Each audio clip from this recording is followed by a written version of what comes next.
Дынялар, помидорлар саталар. Нәрсәгенә юк монда. Магазинга килдек әле. Менә карап йөрибез.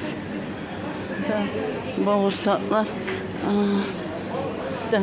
Монда тоже пешкән яңа ипиләр бар.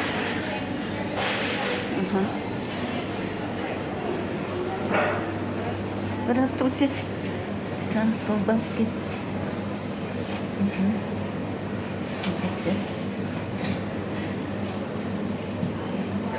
Вот такой вкусный у вас колбаса или нет? Вот такой. Рубленый. Вы половину не делаете, наверное? Ага. Да.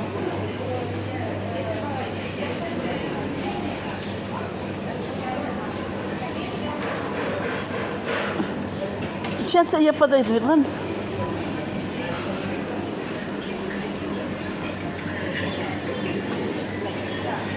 Иди. Вот. Сладости из разных всех.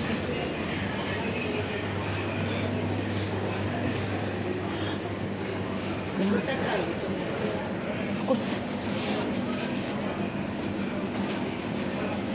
Ну, ладно, подойди. Ага. Хлеб. Белый, серый, сыр, масло. Масло давайте. Кусочек. Ага, яра. Яра. А? Сыр много еще у нас. Да. Бедра. Куриные. Это домашние, что ли? Домашние, очень вкусные. Почему они? 360 килограмм. Они маленькие. У них мясо и бульон вообще. Одну курицу тоже. Хлебушка. Свежие, да? Да. Ага. Две. Вот они прям вот свежие, жирненькие, мясо вообще вкусное. Давайте. Ага. И два крема, да? Да, два хлеба. Белый, серый. Два Белые и серые. Два белые, это сирки. Два белые. Ага. Еще что? Все? Пока. 1439. Ага. С карточкой. Ну, пожалуйста. Полуфабрикатлар.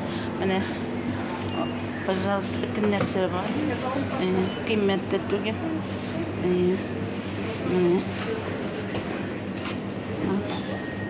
Очень хорошо.